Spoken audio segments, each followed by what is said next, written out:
Hey guys, I want to take a few minutes and talk about the kipping pull-up and some kipping progressions that we can do to build our capacity in it. So before we get into the kipping pull-up and just swinging around on the bar, the number one thing we want to make sure we're doing is that we're getting our shoulder back in our socket and creating that rotation into the bar. So everything ties back into the squat, the push-up, and the jump. We're going to tie the kipping pull-up back into these three things too. And the most important thing is as we're hanging on the bar, those shoulders are back, and we're creating that external rotation. So what that looks like on the bar is as I'm hanging, I'm not just slopped down here with those shoulders up in the ears. I'm going to pull those shoulders away from my ear and rotate in. What helps me a lot, especially this helps me not tear the skin on my hands, is I try and get my pinky knuckle up on top of the bar a little bit, and that really creates a little flexed wrist right here, but it helps me create a lot of stability in the shoulder. So as I'm up here, the first drill we're going to do is hop up, get that grip, hang down, and then we're going to get our feet together, belly button drawn in, Kegel, butt cheek squeeze, rib cage down, and we're going to pull those shoulders down away from our ears and create that rotation into the bar. We're just going to work on holding that position. So what we can do is we can do some reps here where I'm going to get tight and then hold. Loosen the shoulders. I'm going to stay tight in my midsection, but pull back and engage. Relax, engage, relax, engage. So really, priority number one is being able to hold and stabilize that shoulder position. If we get yanked forward, we're just hanging on ligaments and tendons here. We see a lot of slap tears and shoulder issues in the front of the shoulder for people who are kipping either not in a good position or people who aren't yet ready to be able to hold themselves in a good position during their swinging. So the key is the kip can be an extremely safe movement, but we got to do it right. If we don't have the right focus, it's not worth having in to our training program.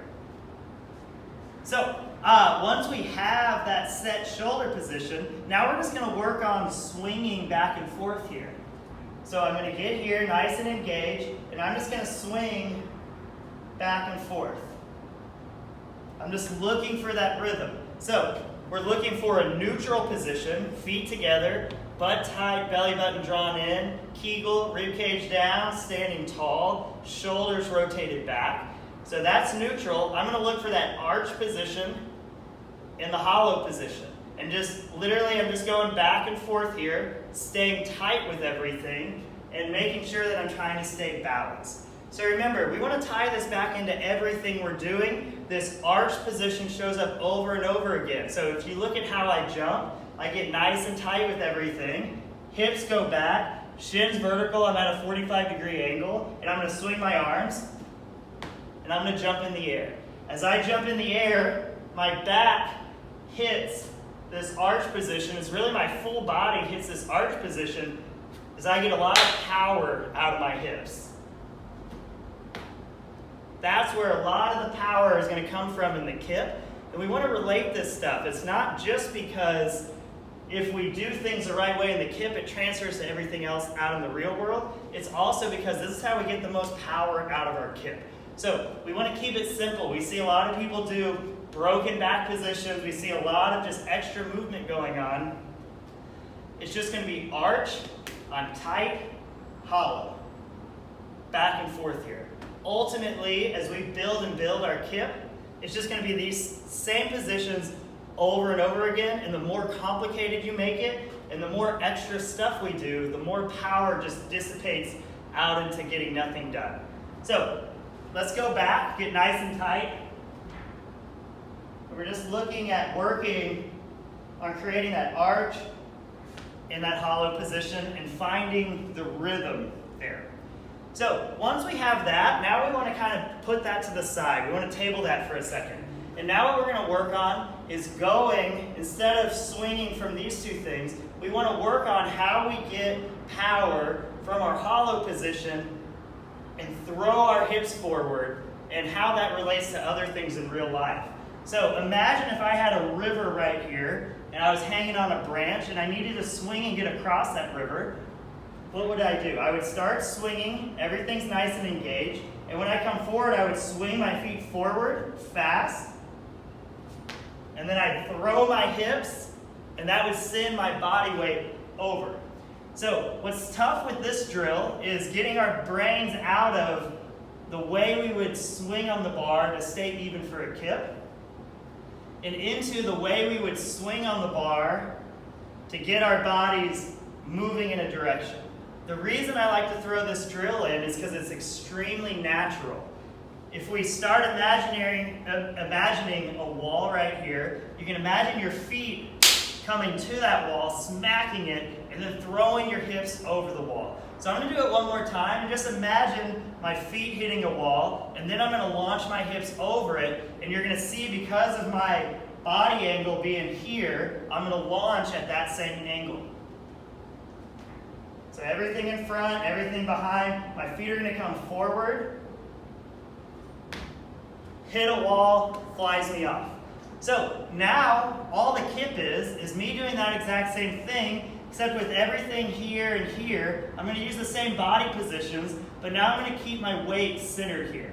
And as I swing through this side, instead of everything being on this side, I'm going to be in the same position, but I'm going to be centered on this bar. And now when I throw my hips, instead of sending me forward, all that power is going to be transferred straight up.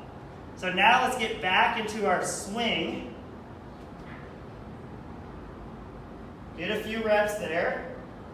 And then once we're comfortable with a few reps back in our swing, now we're going to add in that hip drive. So now when I swing, my feet are going to hit the wall. I'm going to drive my hips up.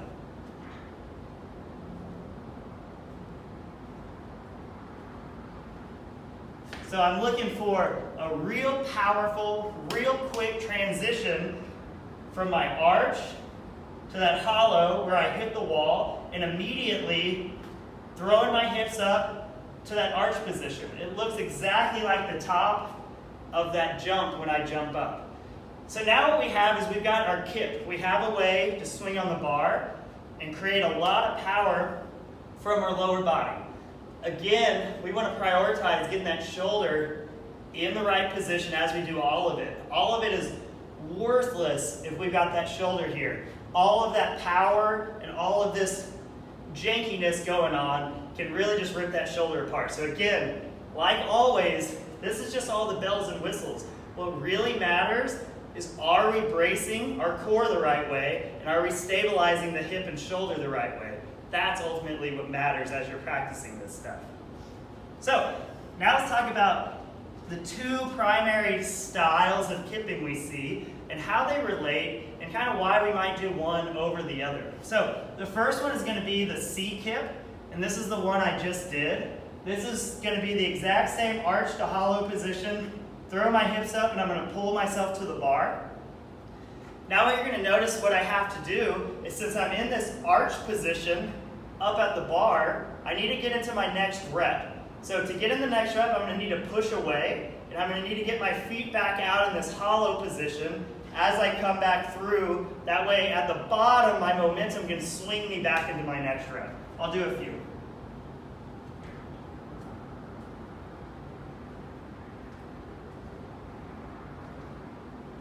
So there's a lot of change of positions. It is only the arch and hollow positions I use, but I change back and forth between them a lot.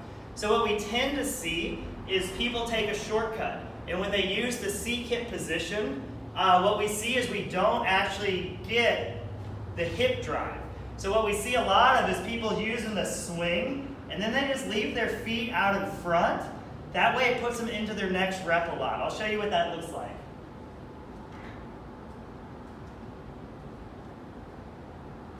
So as we're doing that, we're getting the swing in, but we're not getting any power from the hip. The power from the hip is what translates into sports, into, think about what we do in a clean or a snatch. We come up, we drive into that position. So the real thing we want to develop in this kip, and the real powerful thing, is how to use our hips to its fullest. So the kipping pull-up, the C-kip, where we get lazy, we don't actually throw our hip, is less powerful, it's less effective, but ultimately it doesn't really transfer into much. So what we really like is when people have developed that really good shoulder position there over time and have developed that power in their lower body, we really like moving into the butterfly kip pretty fast. And it's mainly because as I swing from arch to hollow and then throw my hips back to that arch position, that's right where I start. So then I just hang out there as I do my pull-up, and now I'm ready again, and I go hollow arch, pull-up, hollow arch, pull-up, just over and over again. And so now you can see when we start talking about our shapes just being really simple, the butterfly pull-up is a really simple way of linking these kipping pull-ups together.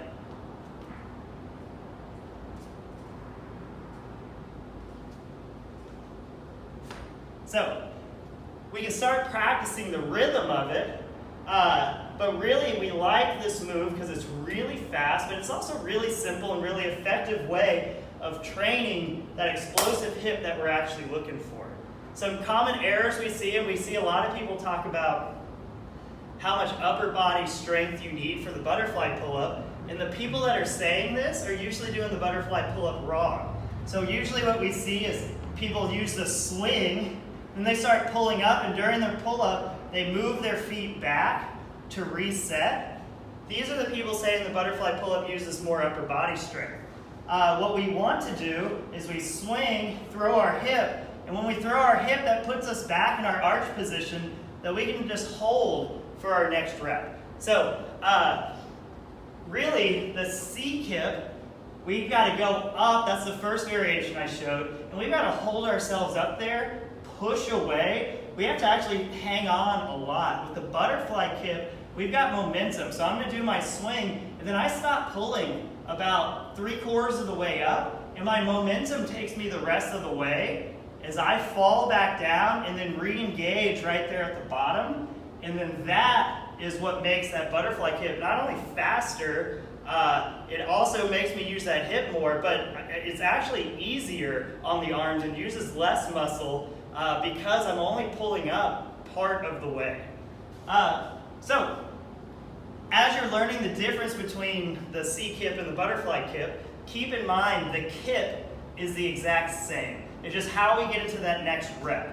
The main difference is on the butterfly kip, we're going to need to lean back a little bit more to change our angle to get that rotation. On the C kip, I'm going to be a little more upright. So as you're practicing these, just know we want to keep the positions simple. And on the butterfly kip, we're just going to need to get leaned back a little bit more.